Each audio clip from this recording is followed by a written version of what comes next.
looking real good, baby. You know, I was thinking maybe I could get your number or something. You got a boyfriend? I'm pretty Raheem. Tell me, can your boyfriend do it like this? Can he move it like this? Can he move it like this? Tell me, can your boyfriend do it like this? Can he move it like this? I bet I can move it better. Hey baby, here's my number. Girl, you can call me anytime, anytime. Said, honey, no need to wonder, cause your man is not a friend of mine. I can meet you at the mall, shopping sprees, we done it all. Girl, you don't have to pay for a thing. You can come to my crib, get freaky in my whip. Girl, that's the way it's gotta be.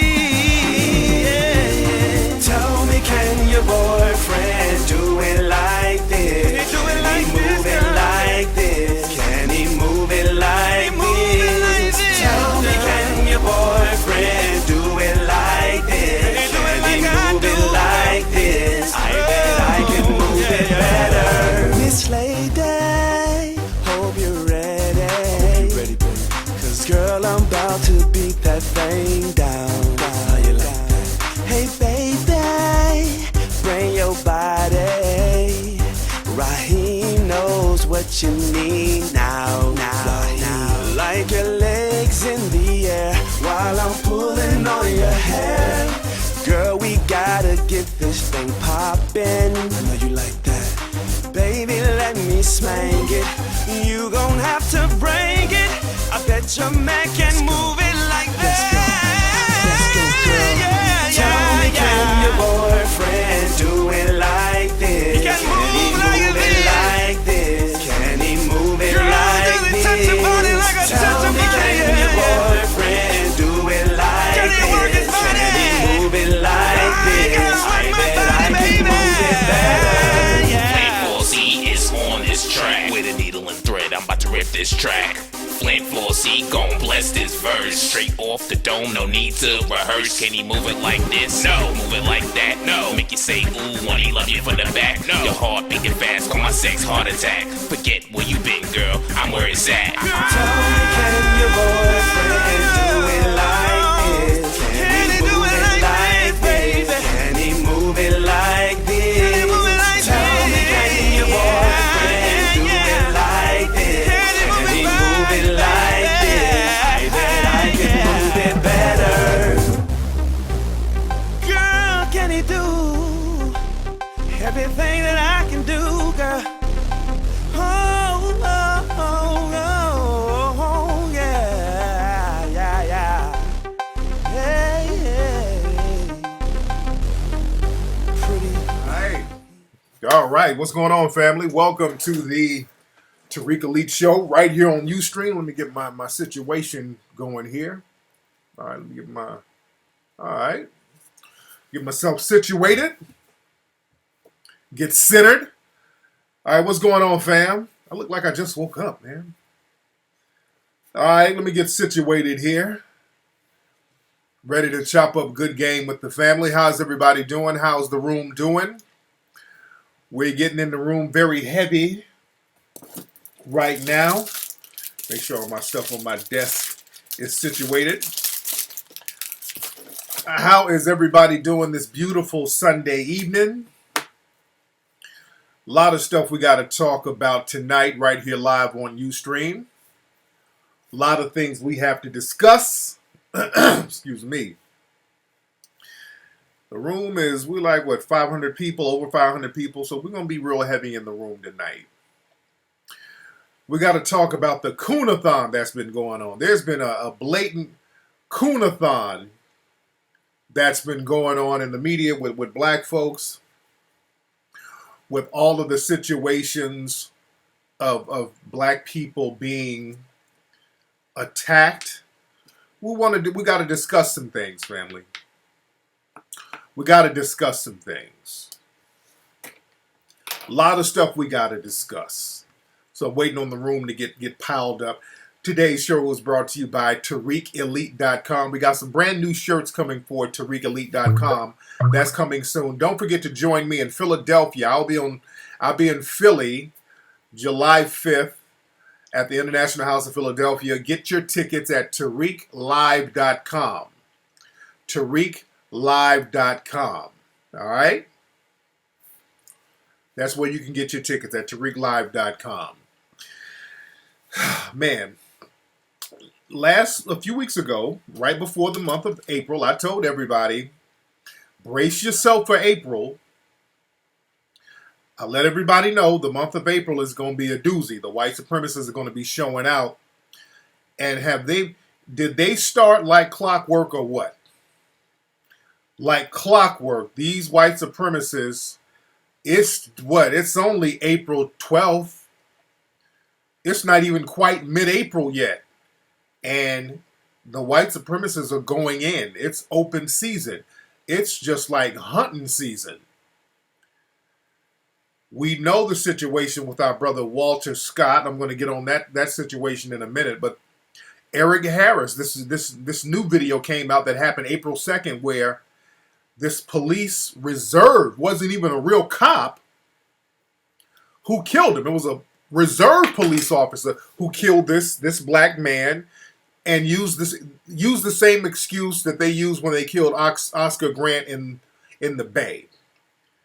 With Eric Harris, they killed Eric Harris and said, "Oops, I thought it was a taser." Don't that sound familiar? Isn't that the same lie they told with Oscar Grant when they shot him in the back? Dude, this is genocide. We're right in the middle of genocide. We're right in the middle of genocide. These white supremacists are not playing. But this whole, oops, I shot a black person, that's another excuse that they are allowed to use according to the code of white supremacy. What's the brother up in New York? They used the same excuse. They shot him by accident. What was the brother's name in New York? Is Akil something. I forgot his name. But they shot the brother in New York, same way. And the coon train is being rolled out. Heavy. Daquan, you're in here trolling, sir. Daquan is a white supremacist, even with that name. All right? You're a white supremacist, you're in here trolling. I see you.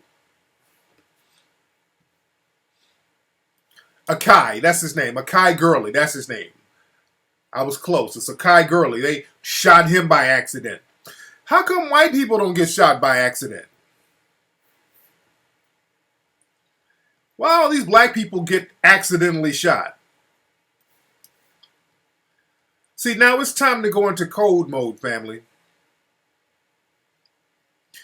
It's time to go into code mode.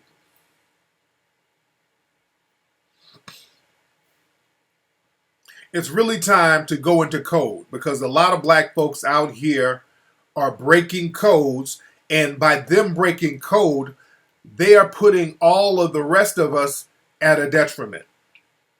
With these Negroes out here hard cooning, they're making an open season on the rest of us. Let me say this. Black people in America are some of the only mammals, I won't even say people, I say mammals, who will deliberately work against their own self-interest. Let me say that again. Black people in America, not all, we're talking about the coons. Black people in America are some of the only mammal species, because every mammal worked for its own self-preservation. We are the only people that will deliberately work against our own self-preservation, which is the definition of a slave.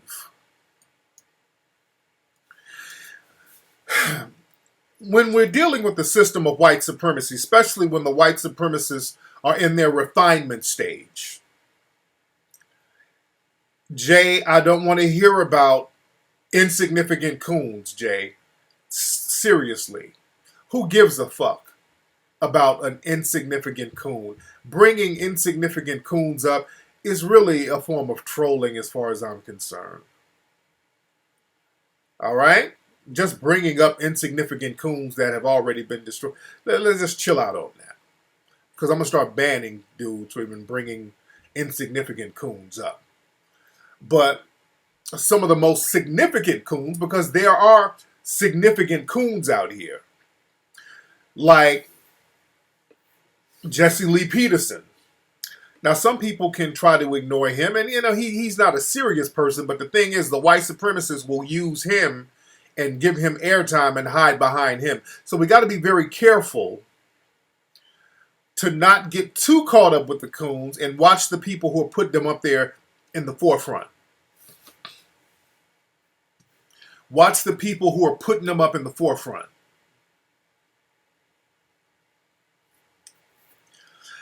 But it's really time to get into code mode. I see the room is getting loaded up.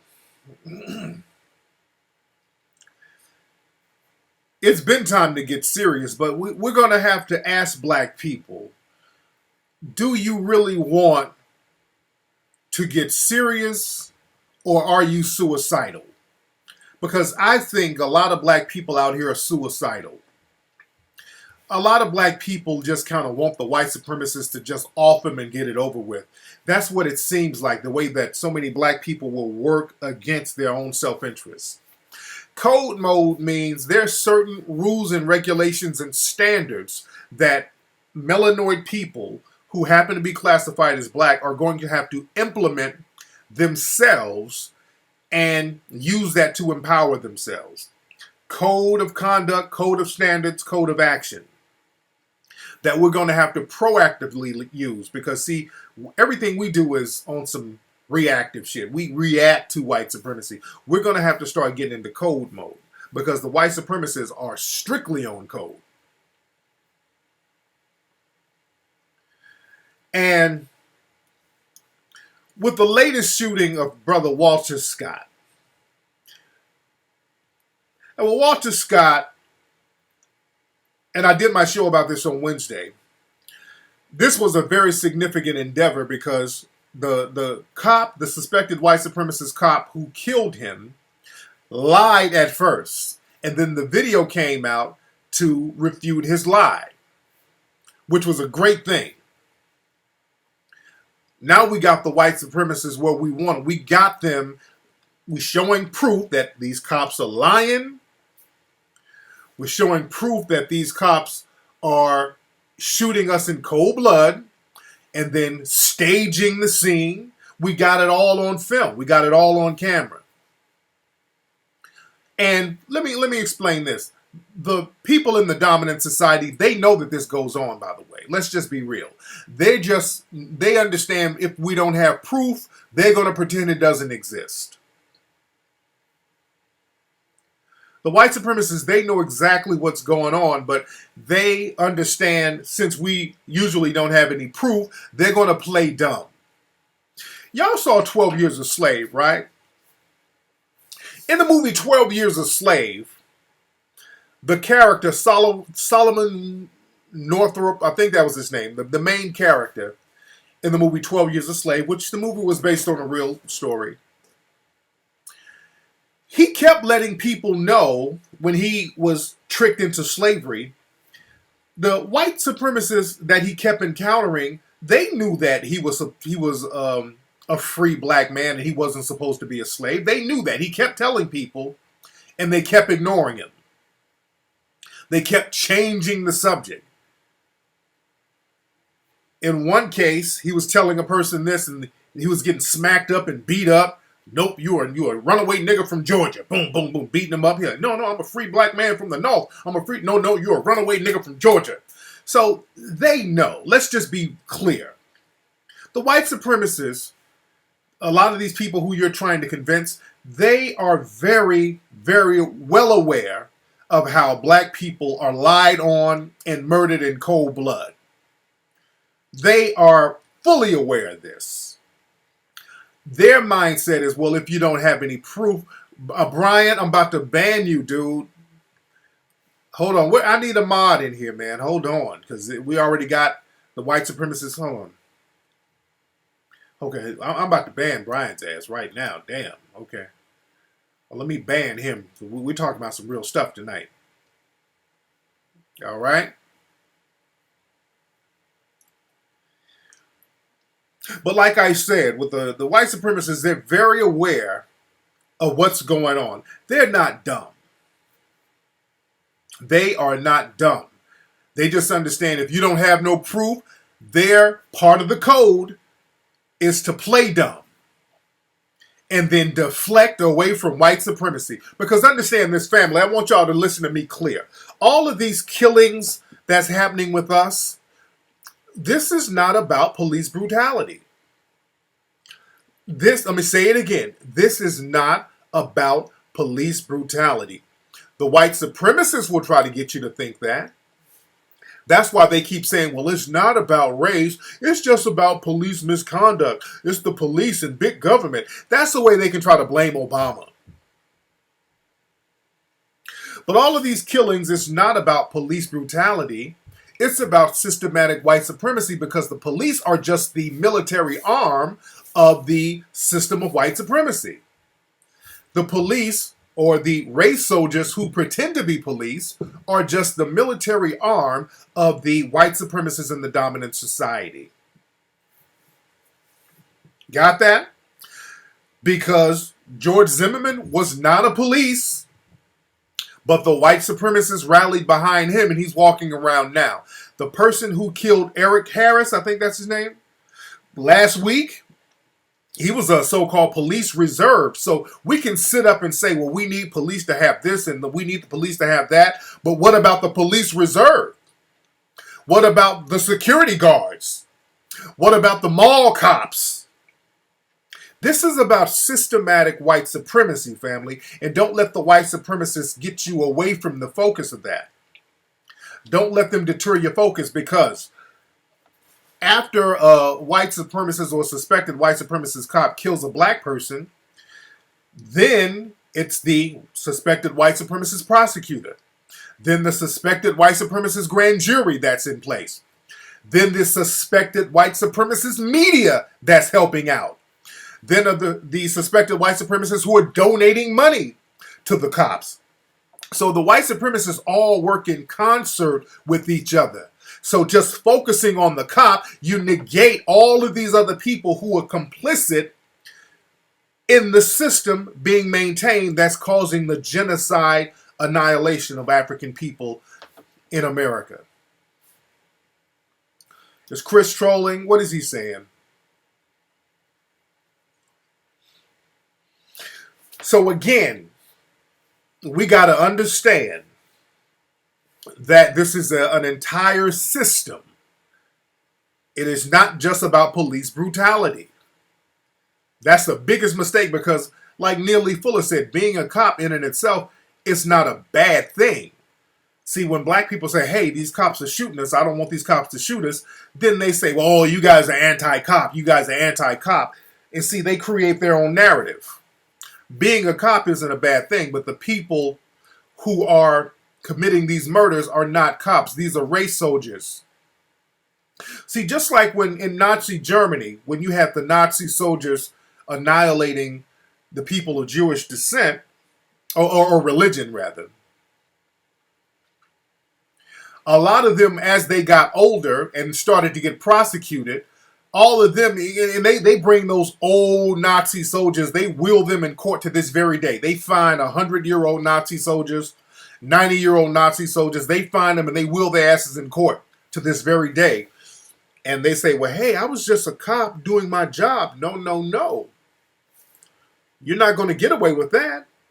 They don't let them get away with that. I was just a cop doing my job. Ain't that what, what's the, Michael Slager? That's the guy's mother. The cop who killed, or the race soldier who killed Walter Scott. His name was Michael Slager. I think that's his name. They did an interview with his mother. His mother was like, well, my son was doing his job. Ain't that what the Nazi soldier said? I was just doing my job. See how history repeats itself? You see how history repeats itself.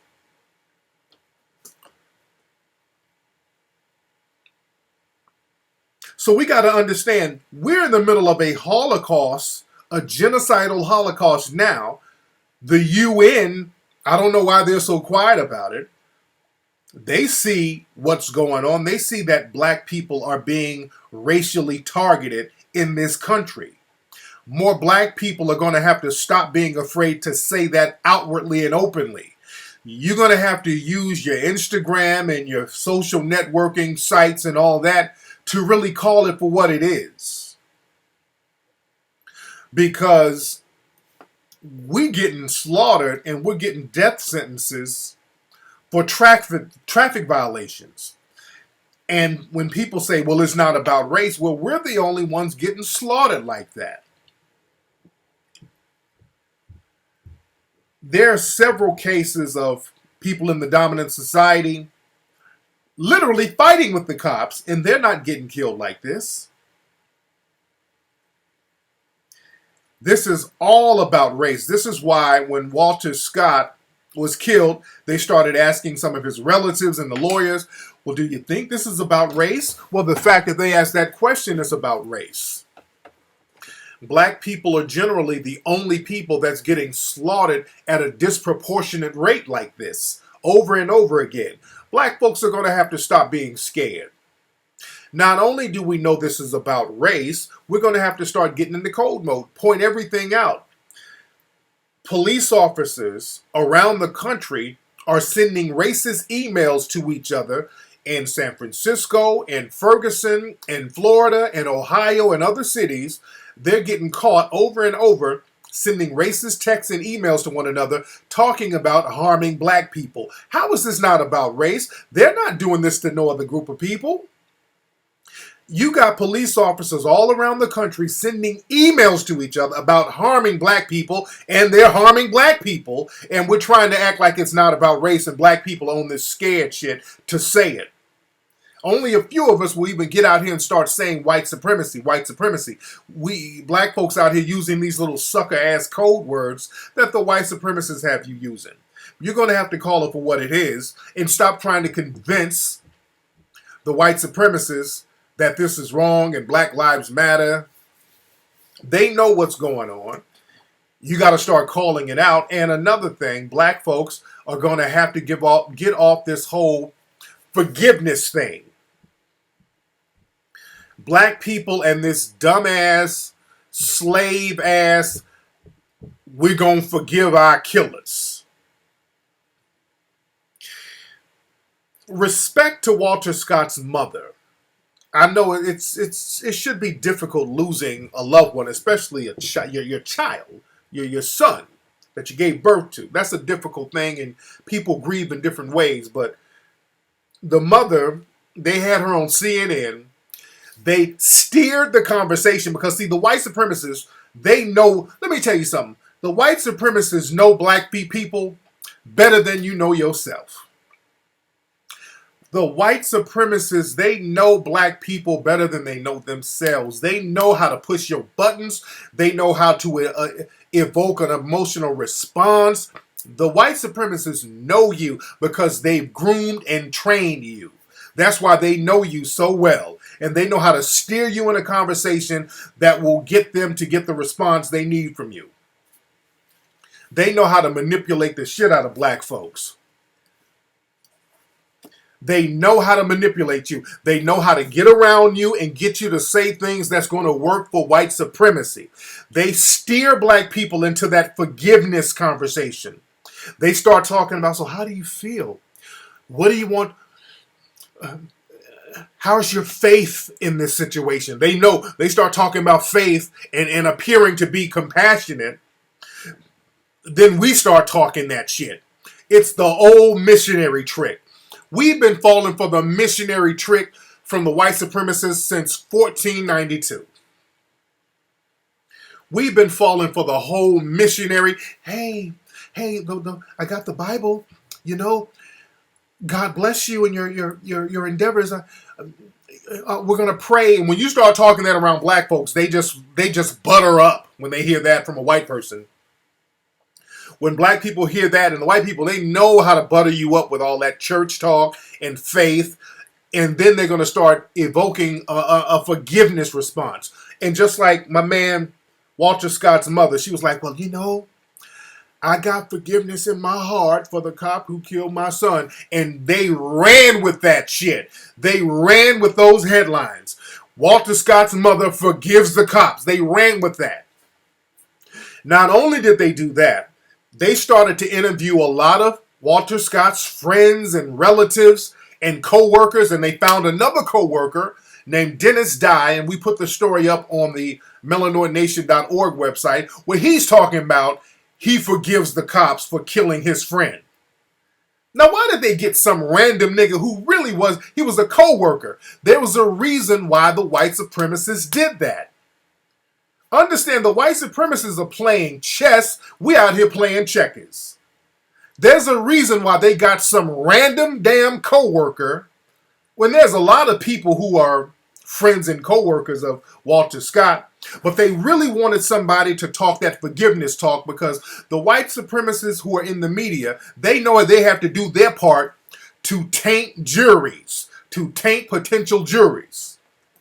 So now there's a juror who's looking at this situation, looking for a way to let this damn killer cop off. They just put all these black people who are friends and relatives on TV and in the news talking about how they forgive the cop for killing Walter Scott. So now the jury will be like, well, hell, I can forgive him too. If his family forgives him, we should forgive him too and just let him off.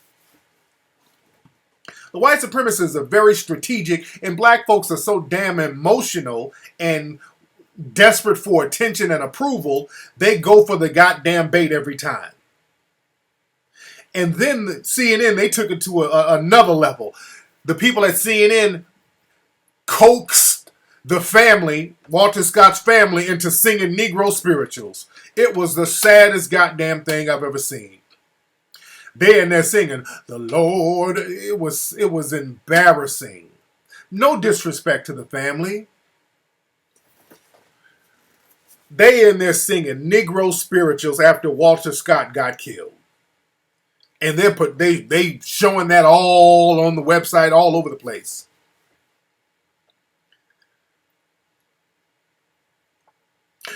That whole slave ass, I forgive the people who beat me and killed me and hurt my relatives.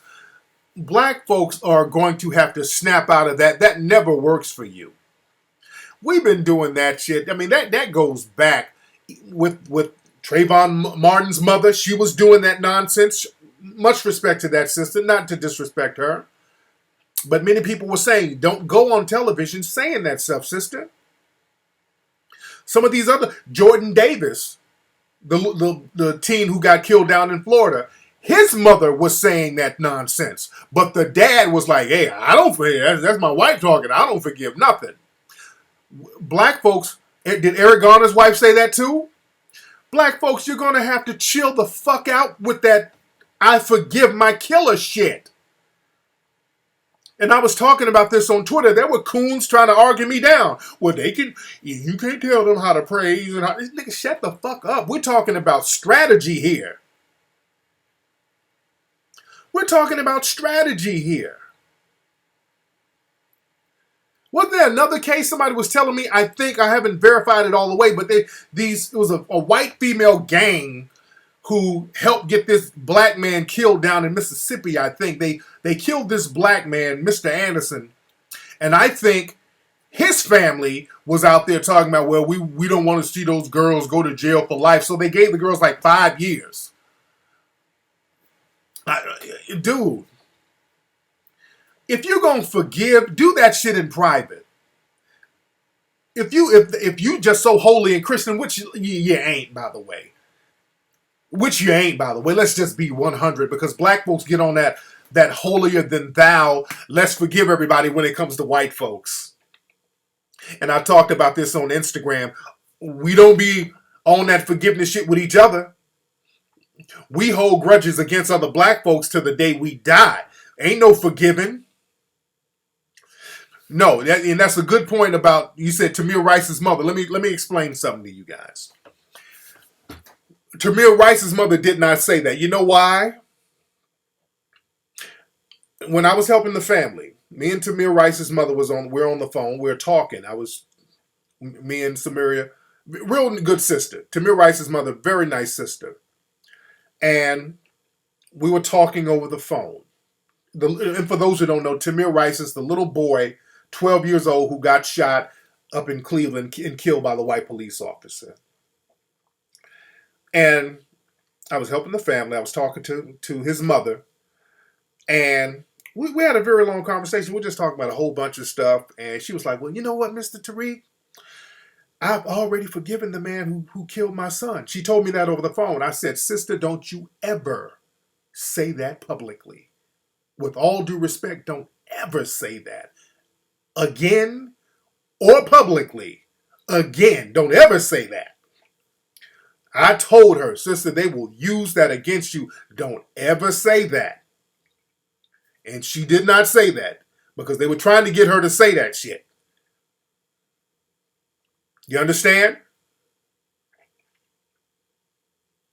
So the thing is, we got to stop. We think if we get extra Christian and holy, like, the white supremacists are going to be compassionate for us.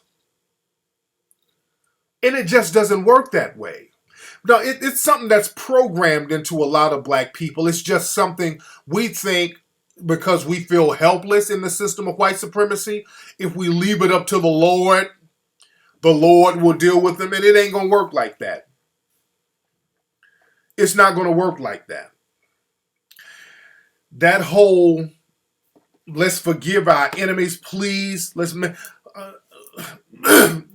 King did that shit. Y'all remember out here in LA when the police, and that's another thing, when people because in this case with Michael Slager, he might get off now. Let's just be real. He might get off. See, black folks are on this thing, well, man, he got to go to jail, man. You can't shoot nobody in the back. You can't do that. Legally, you can. There's a lot of shit you can't do. But if you are a black person in a system of white supremacy, they can do what the fuck they want to do. I'm going to say that again. Let's just tell it what it is. In a system of white supremacy, if you're classified as black, the white supremacists can do anything they want to do to you. Because that's a hard reality we got to deal with. So, don't think that just because they got that man on tape shooting Walter Scott in his back and lying about it, don't think that he's going to jail automatically. The white supremacists are spinning their wheels and working their magic as we speak. We thought the same thing with Rodney King. Out here in LA, they were whooping our ass all through the 80s. They were whooping our asses out here big time. And we kept telling people, hey, man, the cops are beating the shit out of us. Oh, no, they're not. You niggas just resisting. If you didn't resist, you wouldn't get beat up. All that crack and all you Crips and Blood, stop it. We kept saying, hey, man, they're beating the brakes off us for no reason. Even when we're down, they're beating us. Oh, no, you niggas lie. God, you niggas lie so much. Go smoke some crack, Pookie. So then the Rodney King tape showed up. We're like, damn, finally, justice, damn. We saw that tape and we're like, oh, it's going to be justice. About damn time. Now you see proof that we're getting beat up. The white supremacists worked their magic. They took that case to a place called Simi Valley, which is not too far from where I live, which is back then it used to be damn near all white, heavy Republican, and a lot of cops lived out there. They strategically moved the case to Simi Valley, and all them cops got off. And those cops work for the LAPD to this day. The cops who whooped Rodney King's ass work for LAPD to this very day. That's why Chris Dorner went off. That's what I'm getting to, gatekeeper. That's what I'm... Okay, never mind. I'm not trying to slow the game down for a nigga who just is out of context with shit. But even when the riots were going on, that's what I'm getting to, nigga. When the riots went down, they wheeled Rodney King's ass out there. And they didn't beat this nigga brains halfway in. They just beat this nigga, his whole face swole up. And when the riots went down, they bring him out. This nigga had like a little S-curl with baby hair and shit because he got him part of his little settlement. And he's like, yeah, can we all just get along? You know, he came out there with that whimpering voice because he knew we were turned the hell up out here. And what he was doing, Rodney King was just not trying to fuck up the rest of his settlement. He was basically like, can y'all just chill out until I get my settlement? So they wheeled him out to try to calm people down. That shit didn't work. We turned up. We're like, fuck that S-curl wearing nigga. This is about us now. But the thing is, man, all that praying and singing and buck dancing, you're working against your self-interest. And yeah, of course they made him do it. And now there's this, and not the coons and the people who are buck dancing, it's not even just the older black folks now. You got young black folks trying to jump on the coon train. They got this one video of this dude. He looks like he's in his early 20s. His name is Will Stacks, and we talked about him on the melanoidnation.org site. And he's talking about, well, I got pulled over by the cops, and the cops didn't do anything to me. Maybe if we, sometimes black folks are in the wrong, and just because the cop pulled you over, they ain't racist. So sounds like some media outlets paid this nigga to be the black person who speaks up for cops, and now the white supremacists get to hide behind him. And they made the video go viral. The white supremacists are very strategic. That's why we got to be strategic. And go to melanoidnation.org, everybody, and hit that donate button on melanoidnation.org. Because, again, we're looking at the strategies and we're trying to counter the strategies. And we got to be on top of our game, family. Go to melanoidnation.org. And again, we got to be on top of our game with these strategies, man. We got to be on top of them. And we got to get the codes out there. We got to start implementing these codes. Let's see who's on the phone. What's up? Who's calling? Hello, Mr. Rashid. How are you? Hey, I'm good. Who is this? Hi, my name is Marlene, and I'm calling from Virginia. Marlene from Virginia. What's on your mind, Marlene? Okay, Mr. Rashid, I just wanted to ask you a question about the code of conduct. Yes, ma'am. How do black women, single black women, or black women who have no male covering, who have to care for their families, how do we protect ourselves? Well, the thing is, you just got to be very selective about the men you get with. And what you want to do, you want to get with somebody, and I know it's difficult being in the system of white supremacy where black people are targeted economically. Black people are in a system of deprivation where jobs and resources are taken away. But sisters are going to have to go back to finding a mate who can contribute and build something economically. Sisters got rid of that in the 60s. Before the 60s, because we've been going through white supremacy forever.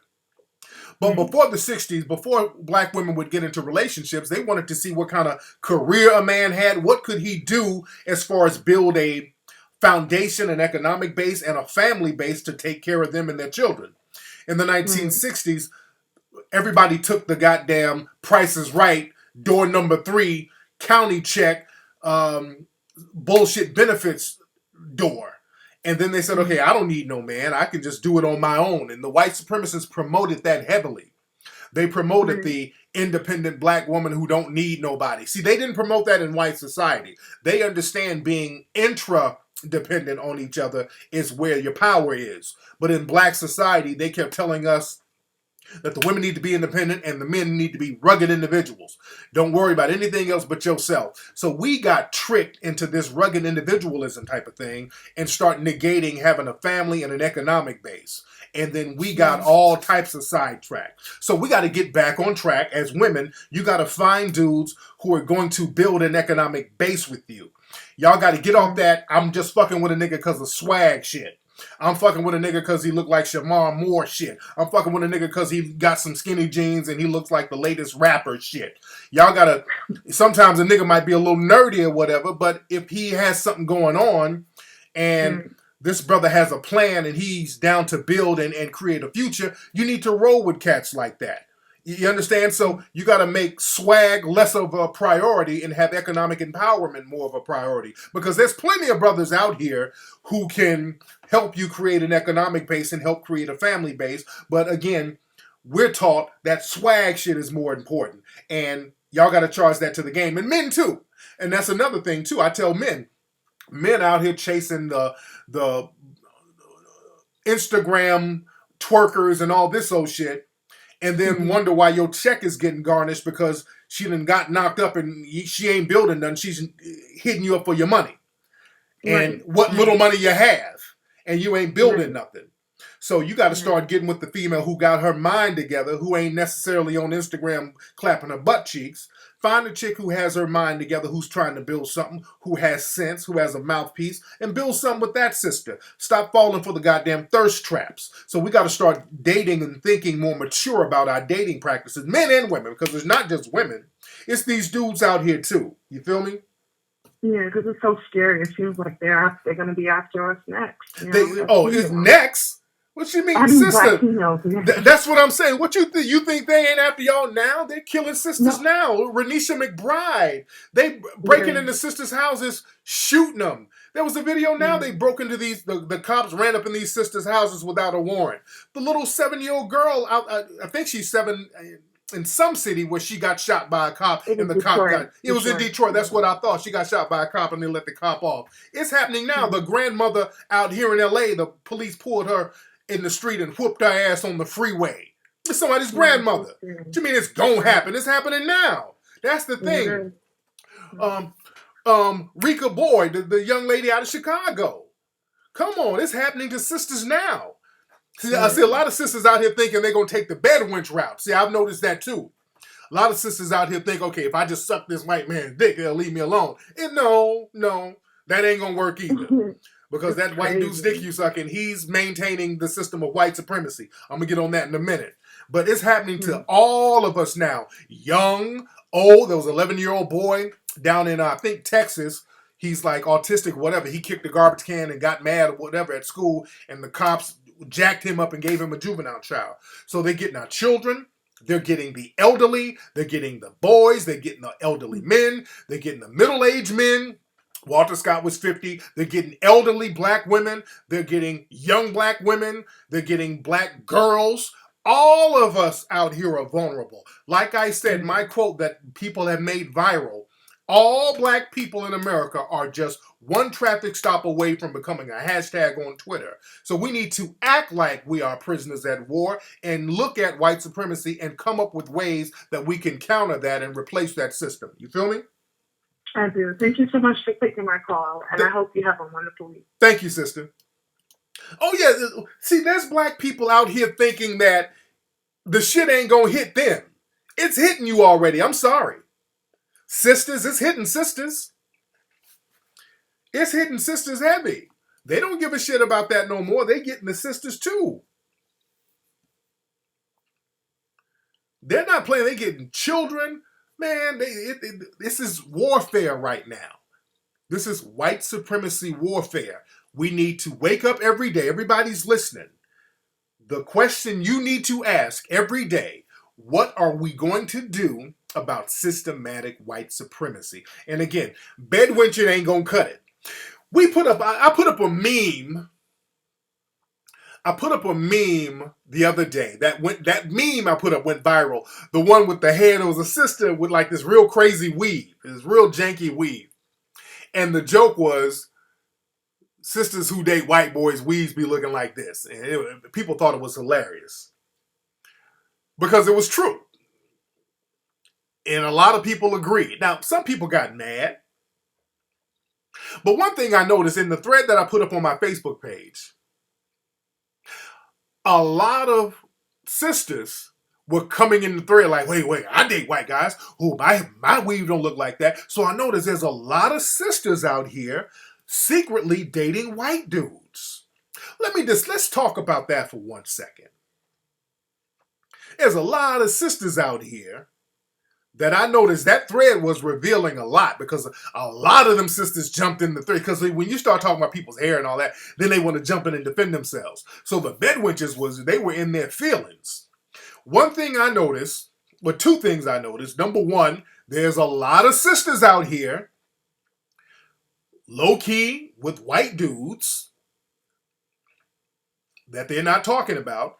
Number two, when I would go to these women's pages, I noticed that the white dudes that they're with are never taking pictures with them. The white dudes that a lot of these sisters are with, they are not taking pictures with you. They're not posted up with you. It's that old Jim Crow slave shit where they keep their Negro mistress a secret.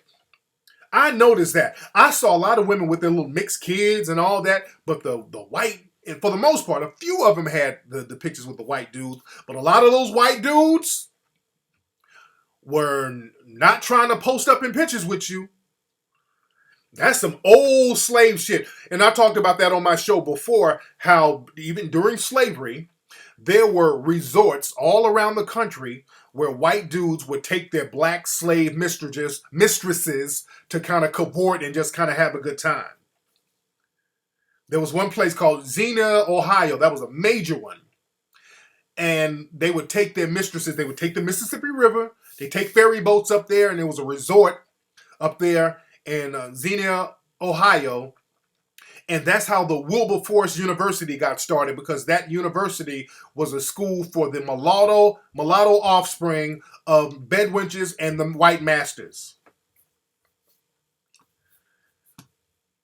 And from what I understand, Howard University is the same way. That was a school for the mulatto offspring of the female slaves and the white masters too, from what I understand. But a lot of these dudes, that's an old white supremacist thing where they have the white supremacists, they don't want to be seen publicly with their black mistresses. They usually take you somewhere where there's a whole bunch of other dudes who are white with black chicks. It's like little special places that they take sisters. Some of y'all know what I'm talking about. That's why y'all see a lot of white celebrities who have black wives. They don't ever bring them out like that. You don't never hardly see Robert De Niro's wife out like that. He don't be out with her like that. A lot of times these white actors or whoever, they be having black wives or black mates, and y'all don't ever hear about it. And whenever the white dude goes out with the black female, it's some slumming shit. It has to be some kind of slumming spot. I saw that when I was in France, when I was in certain parts of Saint-Tropez, you would see all the white dudes with their black chicks. So the white supremacist dudes, they will designate certain spots to take the black females. It's real heavy. Real heavy shit.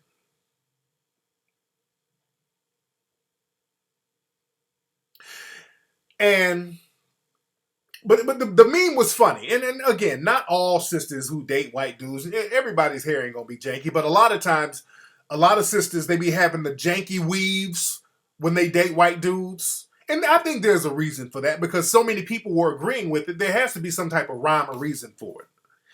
But I think a lot of sisters out here, when you have these sisters who exclusively date white dudes, their weaves be jacked up, that's because a lot of times the white dudes, and not all, but the white dudes want them to conform to systematic white supremacy and have the same white supremacist mindset.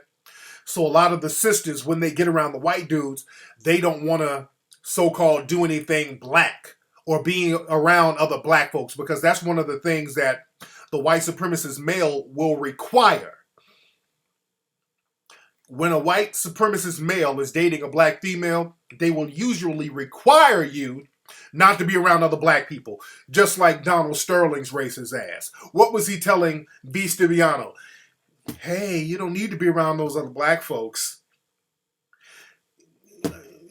That V. Stiviano Donald Sterling thing was the most telling thing, because I've been telling people that conversation happens in those relationships all the time. He was telling her, you don't need to be around those black folks. Act like a good white girl. But like I said, a lot of these sisters, when they get around these dudes who happen to be white supremacists, and just because somebody's white dating you, for some reason black people think that they're not white supremacists. They can be the biggest white supremacists out there. And again, like I said, a lot of times sisters are programmed and told, and a lot of times even on their own recognizance, they don't want to be around other black folks. So now you don't want to go down to the neighborhood and get your hair done right by one of the real deal sisters. So you don't want to go down to Inglewood and get your hair done. You don't want to go over to Harlem to get your hair done, or over to 5 Points or wherever in Atlanta to get your hair done. So now you want to try to get your shit done out there in the suburbs.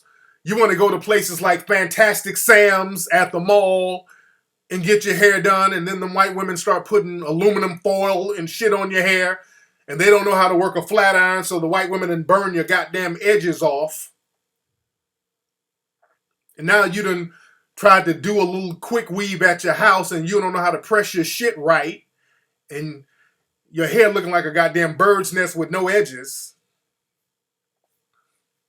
That's why, look at Naomi Campbell. Naomi Campbell, she's one of those bougie sisters who only date white dudes, and she's, I don't think she tries to cavort with other black folks. And you see Naomi Campbell's edges, her edges are so toe up. Naomi Campbell, under her wig, she looks like she got a kid and play flat top. Her edges are just shot. But she don't want to get her hair done by no black folks. Y'all can't be going to Supercuts and Fantastic Sam's. The white women don't know what they doing. They don't know what the hell they doing. They be using goddamn Paul Mitchell relaxers and shit. You need Hawaiian Silky in that shit. Hell no. Come on, man.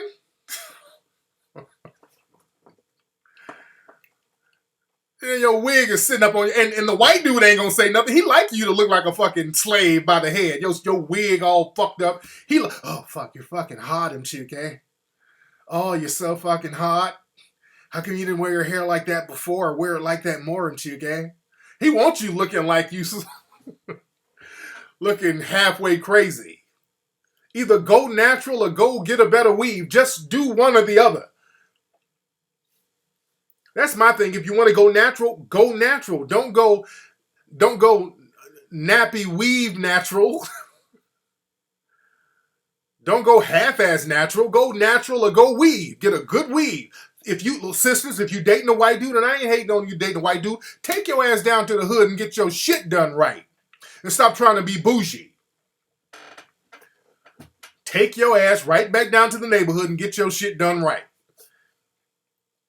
And get you a sweet potato pie from the little bakery next door from wherever. But don't be walking around looking crazy. Because the white folks ain't going to tell you. The white women ain't going to tell you either. They want you looking crazy. Oh, well, look at your hair and shit, eh? Your hair looks nice. Can I touch it? They touching your weave and they talking shit about your weave. Did you see him, Chuke's hair? My God. Her hair is just so fucking fucked up. They be talking real greasy about you and grinning in your face. That your white dude's relatives be talking all types of shit about your weave. They know, white people know a fucked up weave when they see it. Did you see her weave? God. White people be know. White folks know weave. They know. Her weave was horrible. Shh.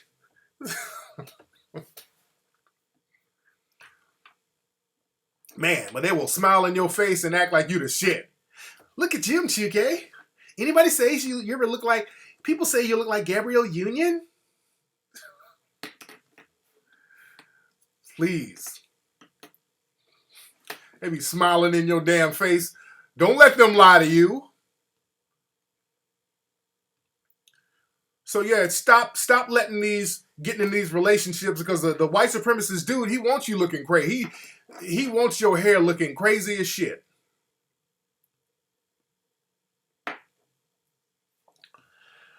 Let's see who's calling.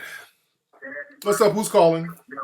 Hey, what's going on, Tariq? How you doing? It's Najee from Jersey. Najee from Jersey. How you doing, fam? Hey, what's up, player? Listen, I wanted to make a statement, and I got a question for you. Go ahead. You know what? Because I seen your post on where my man was in South Carolina, I guess telling us Negroes the proper way to deal with police. Yeah. And so I read your comment, and what kind of it's not surprising it didn't get me upset, but when white folks talk about, okay, here you go playing the race card, and I'm like, I just want to find out where can I get a deck of cards that they're talking about. Yeah. Like, where are these race cards that they're talking about? I ask them, what exactly is the race card? Responding to white supremacy is not a race card. Yeah, you know what I'm saying? So I said, when Jewish people throw the anti-Semitic card out there, if you want to call that a card, nobody ever calls that out. Yeah. So, I mean, it's just nonsense, and I just don't. I'm just trying to figure out, like, why these people that disagree with you, why they don't call up to your show? Yeah, like, because most of them are white supremacists trolling. That's one thing. I figured that. Yeah, so check this out. Yesterday, I just so happened to go around the old neighborhood. Yeah. And HBO was riding around the city of Newark. And I think they was more or less trying to get people to interview, because they basically wanted to go depth into like the carjacking culture. Oh. And the brother that played Omar from The Wire, he was out there, real cool dude. Yeah. But what I found, I'm glad I was out there, and I don't know if I should have jumped in front of the camera, but I did. Because I think they was trying to find like some of the ratchet, coonish shit that was going on. They were. That's it. Dude, let me tell you something. When the white supremacists come around, or suspected white supremacists come around, always put your antennas up, man. Those suspected white supremacists are going to do whatever it takes to maintain white supremacy. We think just because they got a smile on their faces that they're not going to maintain white supremacy. Yeah. There's another documentary that was out about a gay street gang in D.C. Yeah. Now there's a show coming out this month called The Prancing Elites, about these black men who dress up like majorettes. So all of this stuff maintains white supremacy. There's a reason why they put this shit out, and none of it is going to empower us. None of it is. Because I asked my homeboy, because he's like, yo, listen, I did get in front of the camera, say something. So I'm like, yo, y'all getting paid for this? Yeah. So they like, nah, and it was a favor, because you had like Tresh from Naughty by Nature. That's the homie. Yes, indeed. So we we did it for them. But when I got in front of the camera, they asked about the carjackings and the culture of stolen cars in the city. So I broke it down, but I went right back, because they was like, well, what do you think about the stolen car rings? I said, listen, at the end of the day, y'all really don't want to go deep into that rabbit hole. Let me say something. Let me say something. You know what's going to happen? When they do that, they're going to start putting out stories about carjacking in Newark,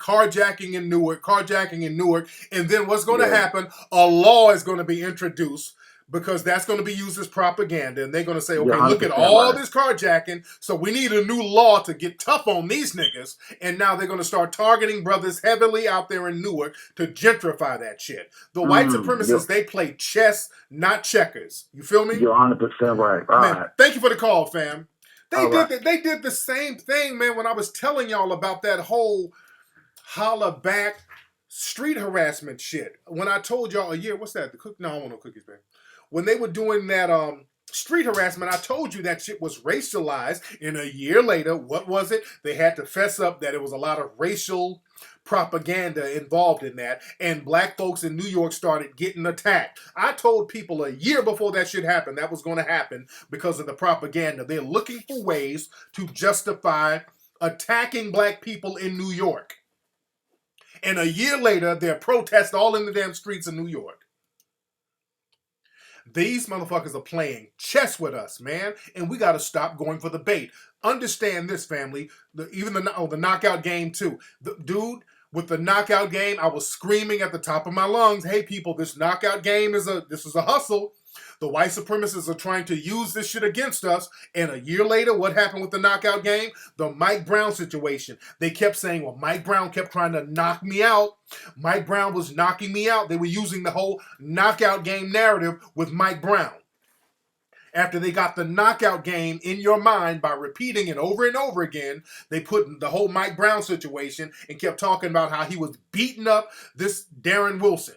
And Darren Wilson barely had a damn scratch on him, by the way. I do not think that Mike Brown beat that man to save my life. But the knockout game, they kept using the word knockout, knockout, knockout. So that would justify killing a black person who tries to knock out an innocent white person. The white supremacists are playing chess, y'all playing checkers.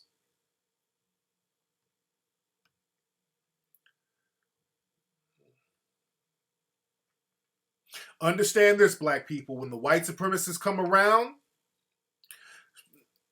your antennas have to go up. Your antennas have to go up, and you got to get into code mode. Just like I think Bobby Smurda got set up too. I think the white supremacists set up Bobby Smurda, if you want to be honest. I think the white supremacists set Bobby Smurda up. I really think that. They got this dude, had a hot record out, got this major record deal. Somebody filmed him. Why did they film him buck dancing inside that office like that? Come on, when I think about that, I'm like, even when I saw when he was in the Epic Records just cooning it up, I'm like, why are they filming him cooning like this? They don't have people doing no shit like that. They wanted to really, really make an example out of him. He's in there just cooning it up, just tap dancing and buck dancing. So now white people are like, okay, look at this nigga. Look at this coon. Even in press photos, he's all cooning it up on the red carpet. Right after he gets the record deal, he's the hot rapper out here. Then they make a public arrest and put him on conspiracy charges. They waited till he got nice and large. They made sure that he cooned it up. Got his publishing, by the way. Feel me. He signed to the record label. They got all his publishing now. Now he's in jail. Follow me. Let me say that again. He signed the record label. So Epic Records got his publishing now. Epic Records got his publishing now. Now he's in jail. Right after I'm going to say it again so people can kind of get it. He was independent, had a hot record out. He was independent, he had a hot record out. He had the hottest record on the streets. The major label signs him, gets the publishing, now he goes to jail and they say fuck him. You know why they say fuck him? They still getting paid off that record. What they need him out of jail for? What do they need? He's complaining that Epic Records they're not getting him out of jail. They don't need him in jail. I mean, they don't need him out of jail. They got what they needed from his ass. The publicity of him cooning it up, that's all they need. And the publicity of him getting arrested, that's more record sales that Epic is already getting. What they need to get him out of jail for? So now they can just kind of look the other way and be like, oh, damn, that's fucked up. We got 1 million, 2 million, while they count their money.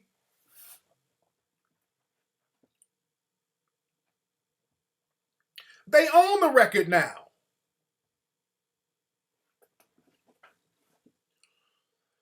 The white supremacists, they play chess, we play checkers.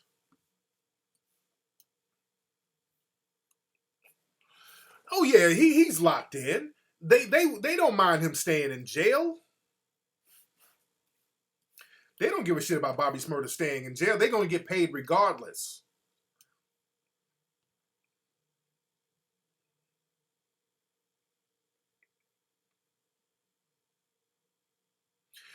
Oh yeah, the game is about the publishing family. Let me explain something to y'all. The record business, man, don't let if you're an artist, it's all about your publishing, dude. They'll give you an advance, but the thing is you got to give that money back. An advance is some money you got to get back. The name of the game is the publishing. So they'll be like, hey, we'll give you $500,000 advance, but we'll get 98% of your publishing. Or as a matter of fact, give me all your publishing. That's what happened with Jerry Heller. When y'all see the NWA movie that comes out, there's going to be a lot of shit that's revealed. Because I was around all that shit back in the 80s and 90s when NWA, I knew about all those contracts and all that shit. Because it's a whole thing. Because I knew about all that shit. But Jerry Heller would fuck everybody out of their publishing. Allegedly. Because Jerry Heller, he's known to sue folks. But allegedly, Jerry Heller was fucking everybody out of their publishing. And as a matter of fact, there was an infamous contract with the DOC, the rapper DOC, where Jerry Heller had the DOC, because DOC used to write a lot of NWA stuff. And the DOC, it was allegedly, I'm going to say allegedly, signed over all of the publishing for a gold chain.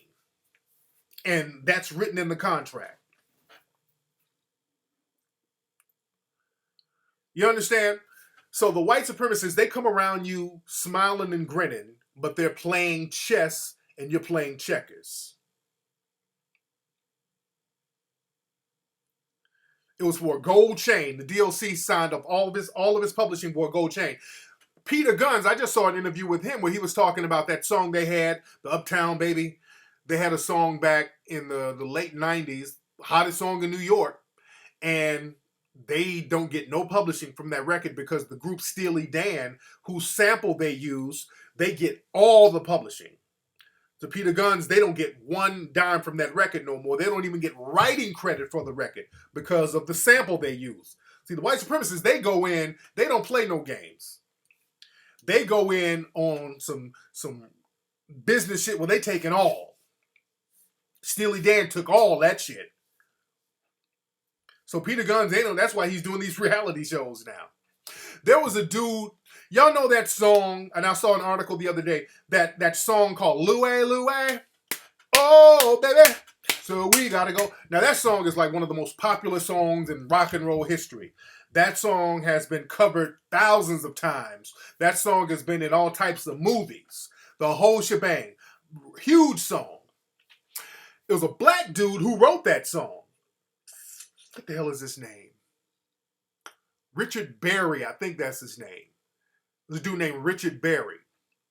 And thank goodness for the Marvin Gaye family, too. I'm glad they got their just due. But Richard Berry, I think that's his name, the guy who wrote Louie Louie. Now, what happened, they fucked him out of his publishing. He was like he recorded a version of the song, and it didn't do that well, and he was going through hard times back in like 1959, and he sold the song for like $700.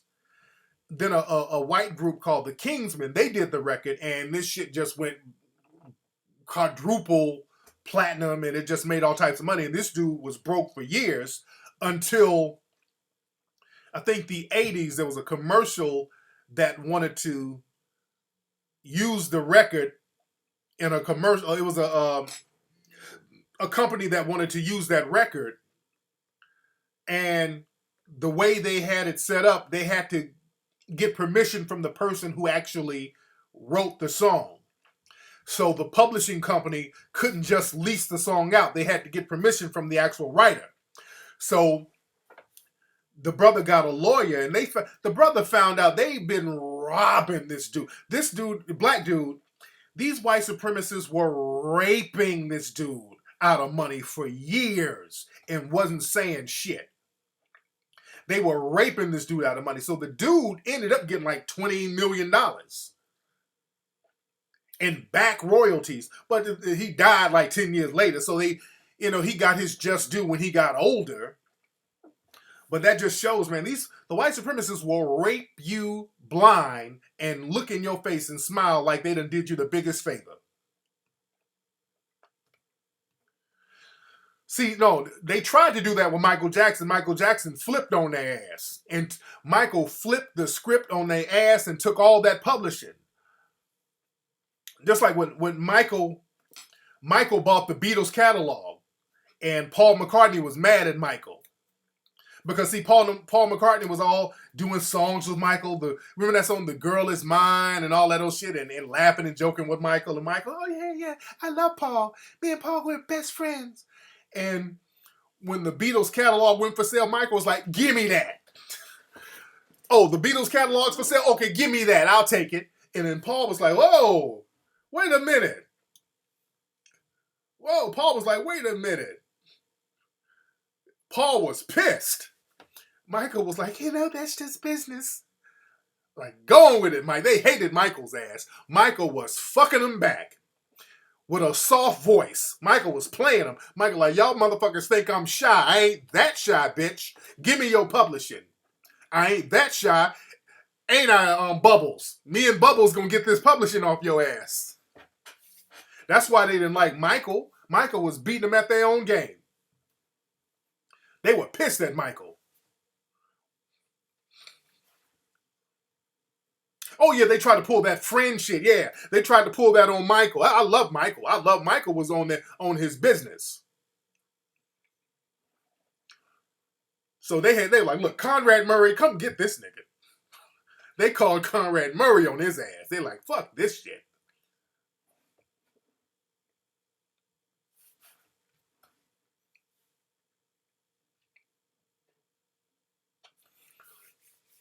Yeah, Prince too. Prince is about his too. I love Prince. Prince is about his business. I love that. Prince is for real. Prince got on that video I talked about before. Prince was talking about Napster. Prince was like, wait, hey, Napster? What the fuck is a Napster? Napster got $50 million? Where's my money? Prince was like, wait a minute, where in the hell is my money?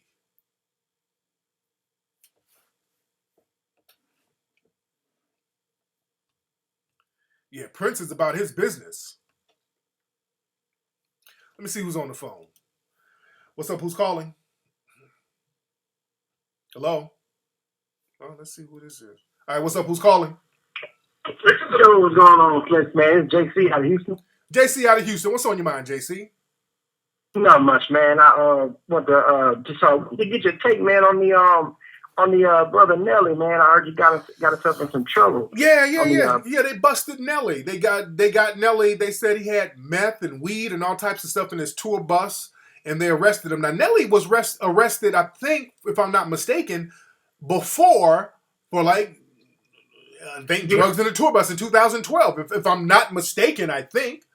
So I'm not sure of that one. Yeah, somebody told me that if I'm not mistaken. So and let me touch on that in the room. Thank you for the call. Let me touch on that. For those who don't know, the rapper Nelly got arrested for having meth and weed and all this stuff in his tour bus.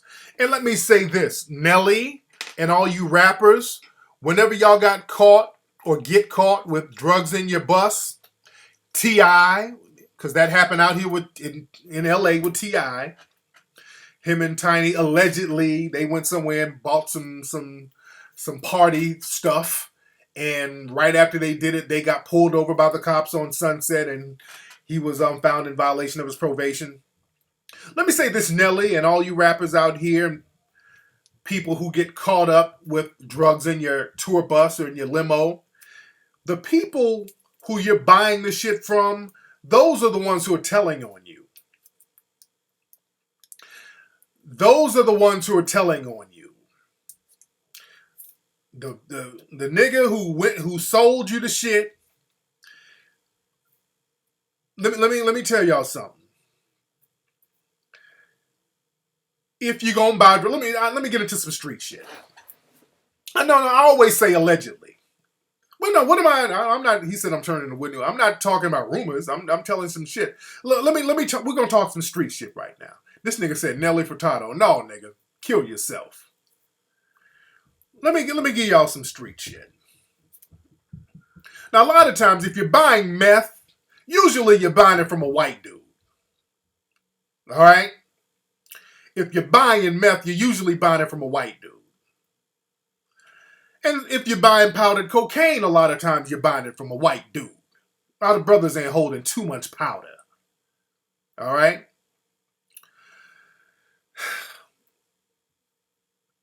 A lot of times when these white dudes are out here hustling or whatever, they already got a little snitch deal in place.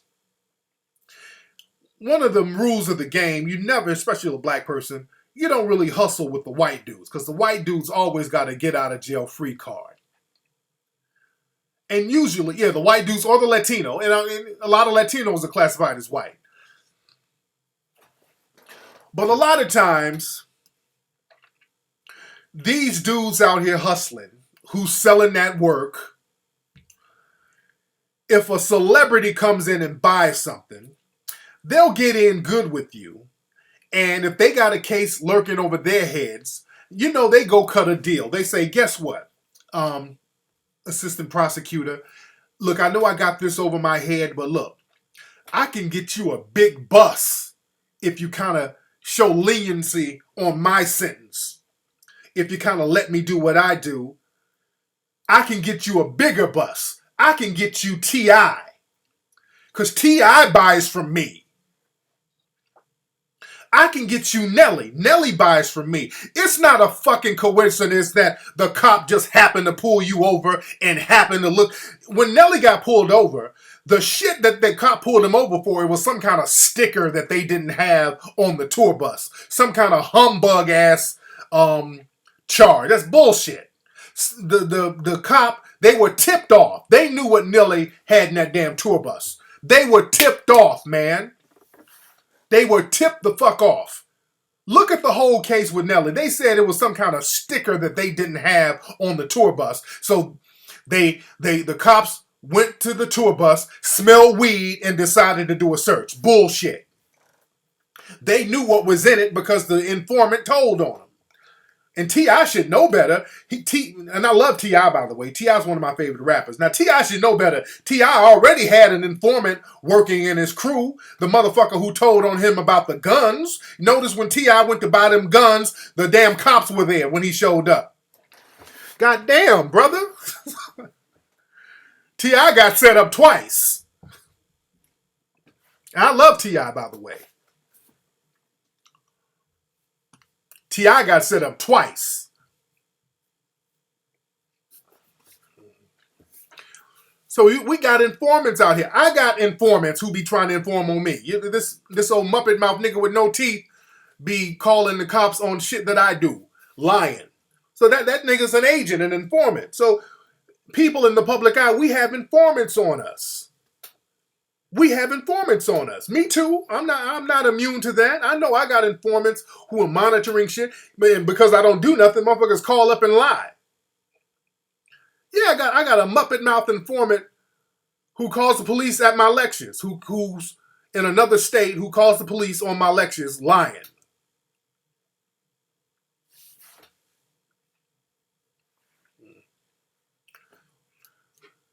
You dig? But whoever sold that shit, and maybe the meth that was on the bus, it might not have even been Nelly's. It might have been one of his roadies or whatever.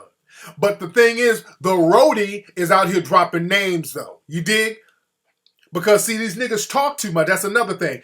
So it was probably, and this is conjecture, the roadie, whoever, a motherfucker who carries crates on the tour, he's probably at the dope spot. Yeah, man, I'm on tour with Nelly. Yeah, man, I'm out here on tour with Nelly. I'm just trying to get a little meth and weed before I get back on the road. So now the motherfucker they done bought the dope from is like, hey, man, I got somebody who works with Nelly who got dope, and they're going to be at this location.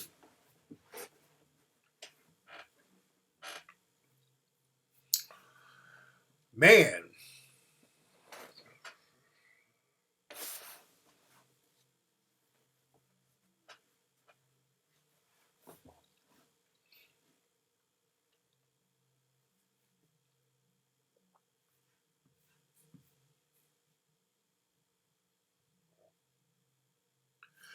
Let's see who's on the phone. What's up? Who's calling? What's up, man? It's Dante calling from Chicago. Dante from Chicago. How you doing, fam? I'm good. I'm good, man. Hey, I want to make two quick statements, and then I'll hang up and let you talk. First thing I want to say is that video with that brother in Tulsa. The most chilling part was when the brother said, "I need to catch my breath," and the cop said, Fuck your breath. Yeah, I saw that. That was cold. They were straight murdering the dude. They were straight up murdering that dude. And then the other statement, man, I seen that fucking video of Jesse Lee Peterson. Man, I wanted to come through the goddamn screen and snatch his thick ass eyebrows off, man.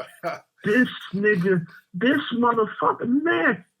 I know Sean Hannity racist ass probably put him up to it. Of course. Let's be clear. They know how much of a coon he is, and that's why they put him on television. The white supremacists, they know exactly who they're putting on television and why they're doing it. So they'll sit there and act innocent. Oh, Jesse, don't say that. Oh, no. They're in on it. They know exactly what he's going to say. The white supremacists are slick. They are right in on it, man. Well, thanks for the call, man. Thank you. All right. Yeah, they in on it. They know how much of a coon Jesse Lee Peterson is. They know he is. They know what it is.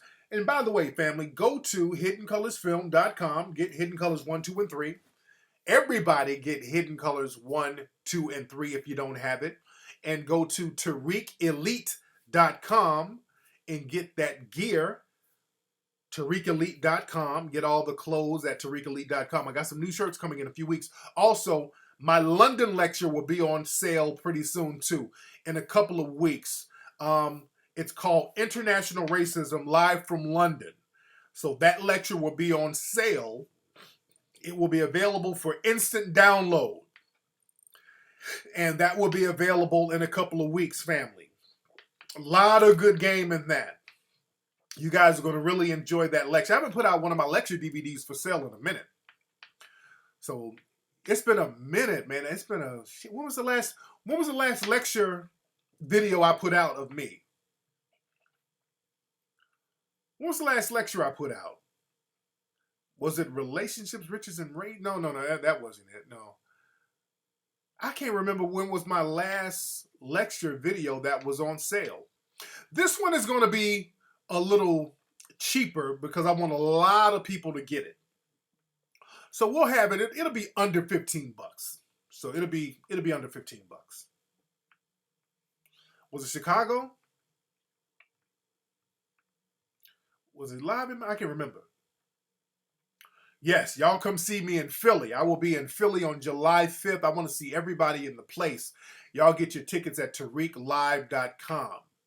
TariqLive.com. Also, what I want to do later on this week, I want to have a Ustream think tank. I want my thorough people in the Ustream room so we can come up with some strategies and some solutions to kind of counter a lot of this stuff. Now, the think tank, because we want to weed out trolls, we're going to have people pay to get into the think tank. So I don't know how much it'll be.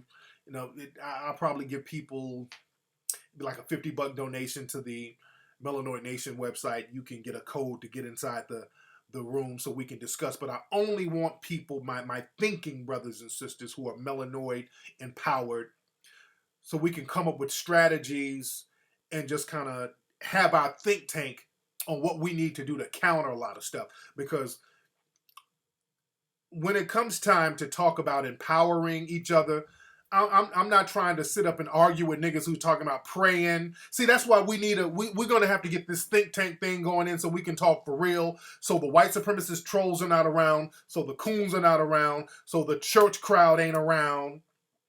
So the Hebrew Israelite, let's pray for Yahweh crowd ain't around. So I want people who can sit with me and we can chop up some real strategies. So this is why it's going to be, you got to pay to get into this room. I'll probably do it this Tuesday or Wednesday, right here on Ustream. It'll be private, but the people who pay for the think tank, there's a code. We'll have a kind of code that you type in to get into the room. You dig?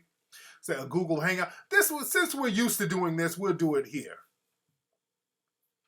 Since we're used to doing it, we'll do it here. Now, and we'll have like the people calling up and really, really chopping it up.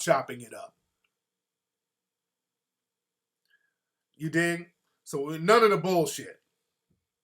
That's what's up, Tariq Nasheed fan. And I met you, Tariq Nasheed fan, in Chicago.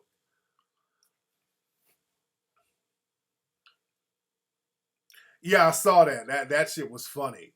I saw that those Israelites going there. I think those dudes up in the Bay, and they just kind of stand on the corner, just kind of going in on people. And you know, my thing is that I'm not too big on people just kind of standing around talking, but some of that shit is funny because what's funny is that they talk a lot of shit to like white people who walk by, and the white people are so pissed that you could see on their faces like, how dare these niggas talk to me like this? It's that, how dare these niggas with the audacity to talk to me like this?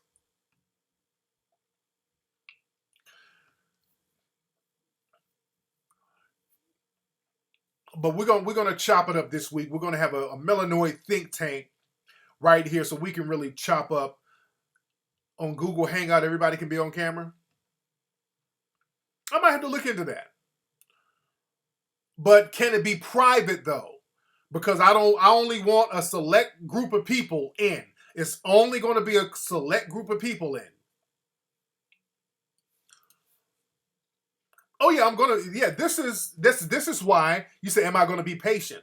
That's why it's a think tank, and this is why we're going to have to weed out. It's not gonna be for trolls, because I don't have patience with motherfuckers who are trolling and who's on that slow shit.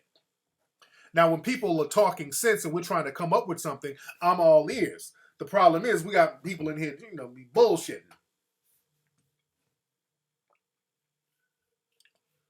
So we can do it here. It doesn't matter. We can do it here. And I know there's a way to make the broadcast private so that only certain people can get in. Yeah, it can be. Hey, what's up? Who's calling? You want to kill me from East Africa. What's your name, brother? Bachumi. Machumi? Yeah, Bachumi from East Africa. You in East Africa now? Nah, I'm in Texas now, but why your phone sound like you calling from Kenya, nigga? God damn, your phone is raggedy, brother. God damn, nigga, you sound like a damn giraffe swallowed your phone. So what's up, Machumi? So what part of Africa you from? East Africa in Tanzania, but from Burundi, like in Africa. But from where your daddy's from is where you from. So your dad is from Tanzania, right? Nah, I was born in Tanzania. My dad is from Burundi. Burundi, okay. So you were born in were you born in Dar es Salaam? Nah, I was born in Kigoma. Oh, okay. Is that your mom in the background? Yeah, that's my mom. Tell your mom I said Jumbo. Oh, I can't believe you know how to say Jumbo. How you know how to say that? Because I've been to Tanzania. I've been to Dar es Salaam. Yeah, I've been to Tanzania. I've been to Zanzibar. I know that area. I've been there. Hey, that's what's up. Beautiful place. I love it out there, man. I absolutely love it.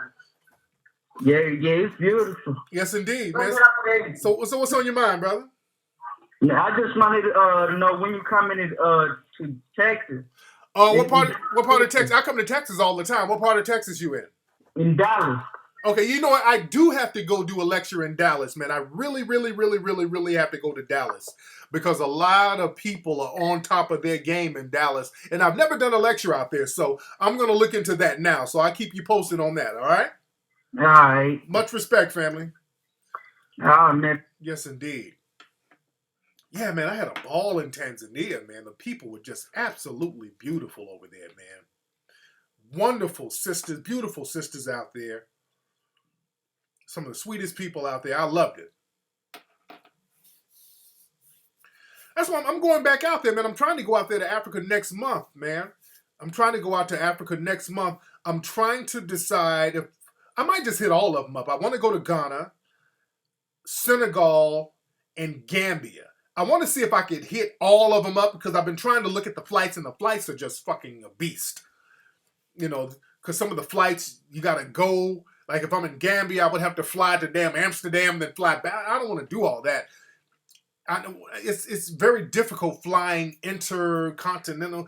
You know what I'm saying? So I'm trying to figure out the flighting patterns there. But I do want to go to some of the African countries next month so I can kind of vibe and see what's popping and just get it popping over there.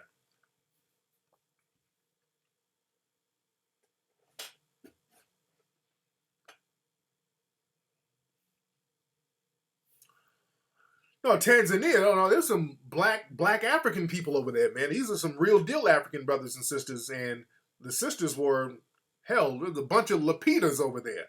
People make it seem like, and Lapita is a very attractive sister, but shit, in East Africa, there's a whole bunch of Lapitas walking around, and cooperative too.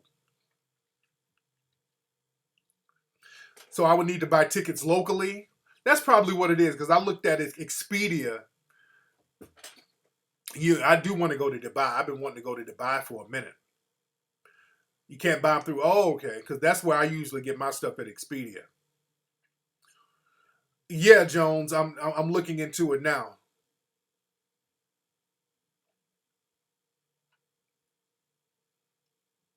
Any advice on traveling to Thailand? Thailand, that's my wife loves Thailand. She was just talking about going back to Thailand. We've been to Thailand a couple of times. Thailand is very, very nice. I am, Omari. Thailand is nice, man. Thailand, people are real cool, beautiful over there, man. The food in Thailand is excellent, man. Bangkok is a beautiful city, man. You can get a lot of clothes out there cheap. Man, you can get real like suits made, man. I'm talking about like expensive Italian suits made for like a couple of $100. So Ola, you say you can go to Senegal and drive to Gambia? That's something I might do. And that's another thing, man, because I want to go over there and do business. That's my thing. Because a lot of times some of the West African countries, they want us to come over, and they want to see what type of economic equity you're bringing to the game, and I have no problem with that.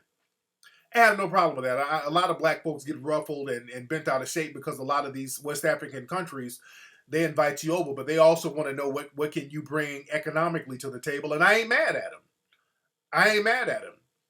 Because they should think like that, because they don't want a bunch of coons coming over there fucking shit up more than it is. So I would love to go over there and do business. I want to go over there and see what kind of business opportunities we can get into. I want to set up a Melanoid Nation headquarters over there, or a Melanoid Nation Institute, a school or something over there, just to show that we're bringing something to the table. We're extending a branch. Let's get it in. Let's get this Pan-African vibe going on. Because we got to start getting it in. Right now, the way we're being attacked, we're going to have to start thinking outside the box right now, dude. We're going to have to start thinking outside the box. And I'm dead ass serious. I'm like talking to, and I got my assistants, trying to talk to the ambassadors over there to see what we need to do to get it in, to connect with our brothers over there. No, I know there's cooning all over the world, but I'm trying to, just sitting here waiting to get shot and just not doing shit. No, I'm going to do something. We're going to get out here, network vibe, get the Pan-Africanist thing going on, get a code of conduct going on, trying to see what type of resources we can get access to over there. Oh, absolutely, Kiana. Any promoter in Chicago? Yeah. Y'all want to, not Chicago, Toronto. Y'all want to bring me to Toronto? Let's make it happen.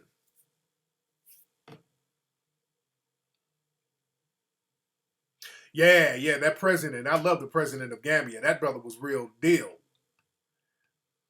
That brother was the real deal.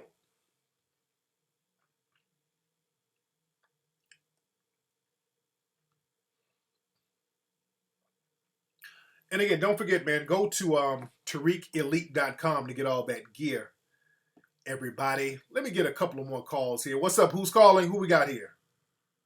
Yo, what's going on, Selection? Pierre from Atlanta, man. Pierre from Atlanta. How you doing, fam? I'm doing good, man. Definitely enjoying the show. I had a quick question. Yeah. pretty much, we've been pretty much lucky to see these videos of people shooting, of these innocent people. And I want to know, man, like, would it be a good idea if we started doing like a crowdfund for maybe, these brave people that's going out here recording these videos? Because as we saw with the whole Ramsey order stuff, right? Brother was in jail for a while, and then some people are getting nervous for this dude's life. So I just kind of want to get your take on it. Yeah, we can do that. We can do that. And I talked about that on my Wednesday show. The young man who videotaped this cop killing the brother.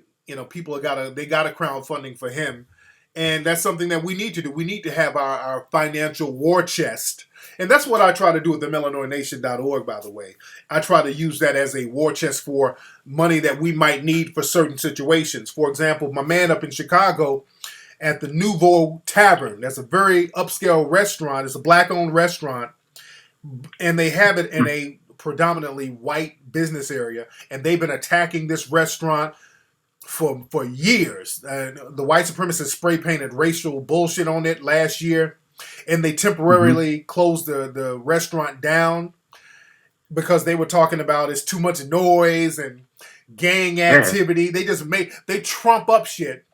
And this is why we need to have a system where we support each other and we have political clout too. And that's where our money comes in. Because my man... Yeah, because y'all talking about being strategic and everything, and I think that'd be a good thing. We got to be strategic, man. But anyway, thanks for the call, brother. But like I was saying about the Nouveau Tavern, man, they've been attacking this brother who owns that spot. And that happens when you're the lone black person out here and you're successful, because my man's business was successful. I know he got it closed, man. And my man was running a great business. It's a very upscale spot. But the thing is, they got a lot of black folks there, the white supremacists, when they see a bunch of black folks doing something that's successful, they all band together to sabotage it. So they would come up with little shit like giving him fines for being over capacity. Now, I've been to Chicago many times. You go to little bullshit ass taverns and pubs, and it's like overcrowded. People hanging out all outside, yelling, laughing, singing, drunk in the dominant society out there in Chicago. There's drunk white people all in the streets of Chicago in those taverns and pubs, and they don't get shut down and fined for being over capacity. So, my man, we got to start being strategic about getting these politicians in our pockets, too. Because targeting that brother, that was real foul the way they targeted that brother. Let me tell you something. When you are by yourself and successful, see, we can't be the lone person on the block. That's why, look, I'm successful at what I do, but I know that I'm vulnerable. This is why I try to link up and try to encourage success with other black folks, too. Because I'm not going to walk around like, oh, I'm just better than you niggas. No, I'm in the same boat and I'm a bigger target. I know that I'm a target. So I'm like, let's more of us create a situation of success so that we can have each other's back. You dig? Because when we were down in St. Louis, I noticed the same thing they did with Sweetie Pies. Now, Sweetie Pies, that business is just killing the game down there. The Sister Robbie, Sweetie Pies, that business is just stomping all those other businesses in the ground. Those other white-owned businesses around Sweetie Pies, they've all gotten together. And I talked about this on my show before. They've gotten together, and what they do, all the customers who go to Sweetie Pies, they go put flyers on their cars offering free food for their spots. They do shit to try to sabotage that woman's success and to try to drum up business for themselves because she's killing the game down there. So all of those businesses, they've gotten together and they're trying to do things to take business back from her. So see, the white supremacists, they all work with each other, in concert with each other. You dig? That restaurant is the shit, man. It's great food, loved it. Right, and the thing is, they have national exposure, and now you got a lot of white people who go to Sweetie Pies. You understand? So now there's a lot of white people at Sweetie Pies. So now them trying to, fine them and all that old stuff they can't do. But the businesses, the local business out there that's around Sweetie Pies, I'm telling you, I've seen firsthand of them trying to sabotage and take customers back from her. I've seen it. When we were down there doing lectures, I seen it. Yeah, but I hope my brother at the Nouveau Tavern, I hope my brother gets it together, and this is why we got to have political allies. You got to have political allies.